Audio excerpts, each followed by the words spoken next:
Use the ball. Justin Fields' former team, the Steelers, have, well, they've got some quarterbacks, but they don't have a bona fide quarterback because they're still waiting on Aaron. Call the Titans, apparently. To make his decision. As of now, the quarterback room consists of Skylar Thompson, Mason Rudolph, and 6th-round pick Will Howard. But no quarterback room is as wild as Cleveland's. They've added Shedeur Sanders. They brought back Joe Flacco, also drafted Dillon Gabriel. They traded for Kenny Pickett, and Deshaun Watson's still on the roster. He's just recovering from yet another injury.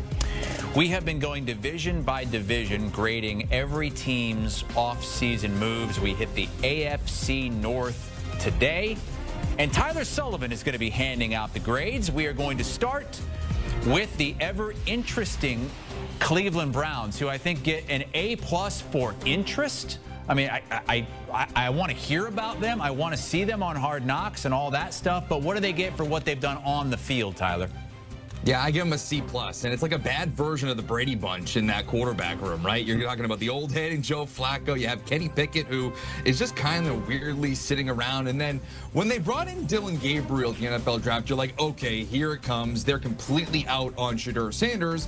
And you get to the 5th round, and all of a sudden, who's the pick? It's Shedeur Sanders. The whole thing is just absolutely confusing. And to me, it says that they're kicking the quarterback decision down in 2026. Yes, they did bring in Shedeur, and that's the guy that everybody was thinking pre-draft could be their answer long-term. And sure, possibly that could be it if it plays out that way. But ultimately, the actions of the Cleveland Browns tell you that they don't view him as a legitimate starting quarterback in the NFL. If they did, they would have taken him in the 2nd round or somewhere in day 2. Who knows? Maybe even in the 1st round if they really wanted to after they traded down. But overall, this team is building for the future. They're adding on defense and Mason Graham with the number 5 overall pick. They're gaining assets by trading down. Overall, this team is not necessarily a contender in 2025. They're looking more towards 2026 and 2027.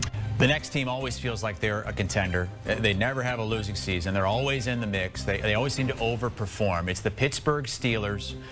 The question is, how can you even assess a grade at this point when the Aaron Rodgers question is still out there? Yeah, exactly, right? I almost want to give him an incomplete here. I'll give him a C+ because overall, I do like what they were able to do. They finally were able to find a wide receiver, trading for DK Metcalf, signing him to that massive contract. But overall, who's throwing him the football? We're still sitting here in Aaron Rodgers purgatory, so it doesn't really matter what this team does. It doesn't matter if you go get DK Metcalf. It doesn't matter if you're making strides on the defensive side by drafting Derek Harmon, or you're kind of, you're getting Jack Sawyer late, who I really liked in the draft. If there's no quarterback here, and right now it's Mason Rudolph, who, I'm sorry, that just does not get me excited. That is the same scenario that you were in a season ago where you could barely get to 20 points per game, couldn't do it down the stretch.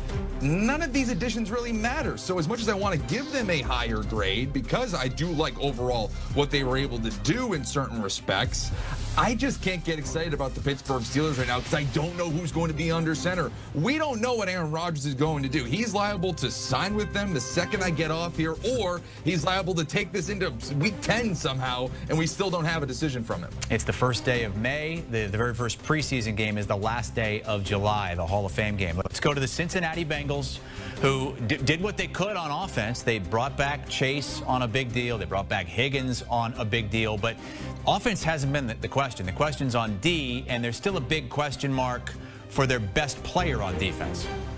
Yeah, you're absolutely right. I give him a C here, and that's kind of crazy, right? Because you're like, okay, they signed T. Higgins. They signed Jamar Chase. They were able to bring the band back together for Joe Burrow on offense. But to me, this is the same exact team that we saw in 2024. And when we're trying to look at these grades, we're trying to answer the question of, did you get better from a season ago? And I look at the Cincinnati Bengals team and say, no, they're largely the same team. We don't know what's going to happen with Trey Hendrickson. That's still kind of the looming situation hovering over their heads.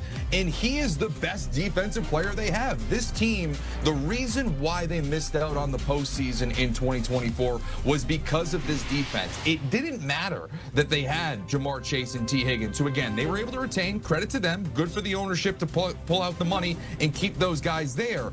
But overall, defensively, I still have major concerns. Shedeur Stewart in the first round has the tools to be a premier pass rusher in the NFL, but in college, he totaled 4.5 sacks. It's not like this is someone who they're going to bring in and instantly can be plug and play, and you know that he's going to be a game changer on the defensive side of the ball. There's some inherent risks there. So when we have questions about your first round draft pick on defense, we don't know about your best player on defense in Trey Hendrickson, I can't really give you more than a CC+.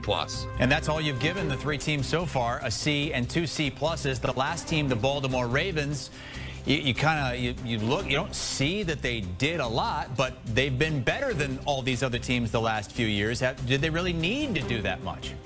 Right, and that's where we kind of grade on a curve a little bit, right? Where if you have drastic needs and you don't fill them, well, it's an ultimate failure. If you're a team like the Baltimore Ravens who are in their Super Bowl window, you don't really have to do too much. So I give them a B here because, again, you're kind of just picking on the outside corners of the roster. You bring in DeAndre Hopkins, who I do like. I have my concerns about him. Again, he's going to be 33 years old. He's dealt with some injuries over the last couple of years. Wasn't that impactful with Patrick Mahomes. So you ask the question, okay, if you're not good with Patrick Mahomes, what quarterback could you be good with? Then obviously Lamar Jackson in his own right is one of the best quarterbacks in the league, so we'll see how that translates. But overall, I do like the addition of Malachi Starks. I like that they have deployed the 5th-year option on Kyle Hamilton. Those two will really help that secondary that drastically needs it. We talk a lot about Cincinnati and their issues on the defensive side of the ball. Baltimore had just as many issues, at least at the beginning of the season, in the secondary. So if you're telling me that they've improved their secondary with Malachi Starks and obviously Kyle Hamilton being who he is,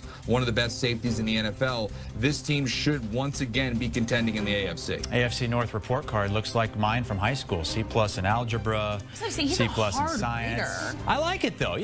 Too many people are like, oh, let's give him a B. You know what? Let's just give him a Cam Ward and Travis Hunter. Speaking of Cam Ward, when it comes to the Titans, head coach Brian Callahan not making any promises that he will indeed be their starting quarterback, even though they did take him first overall. Will Levis most recently holding the title of starting quarterback there in Tennessee. But those hopes and expectations falling a little bit short. Cam Ward already showing off his leadership skills, reaching out to his new teammates via social media and text. Here's more from head coach Brian Callahan. Yeah, well, they'll have plenty of opportunities. How those reps get shaken out will sort of be determined by how they perform when given opportunities. That part of it's been thought out. We have a plan in place, and what that looks like is going to ultimately be sort of up to them, you know, and how their performance goes when there's time to perform. So feel good about the process and the plan in place, and there's going to be plenty of reps for those guys to compete and get better and improve and be ready to play in September. Leger Duzabal, a little bit of coach speak there from Brian Callahan talking about his quarterbacks. I mean, look, you take this guy #1 overall. Clearly, he should be your starting quarterback, which also does bode the question, what do they do about Will Levis? First and foremost, Amanda, Brian Callahan needs to stop capping. We know Cam Ward is going to be the starting quarterback for the Tennessee Titans. You take a guy #1 overall. When's the last time a #1 overall pick literally had to wait and play? It's been rare in most recent years. #2, you talked about Will Levis. If I'm the Tennessee Titans, I'm trading him. Let's not forget Brandon Allen is on the roster. He was with Brian Callahan when he was in Cincinnati, so he knows the system. If you're the Pittsburgh Steelers or the Los Angeles Rams, you should be calling the Tennessee Titans for Will Levis. Let's not forget he's only going into his 3rd year. He has all the intangibles. His issue is turning it over at unopportune times. So if you're the Pittsburgh Steelers, right now, you're in Aaron Rodgers' world. You don't know if he's going to show up, when he's going to show up, if he ever shows up.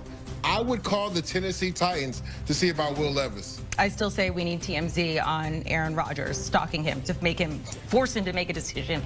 As Chris mentioned, former Jet Leger Duzabal, the Jets dropping a new Justin Fields workout video. I love it because the guy catching the ball is former college teammate Garrett Wilson.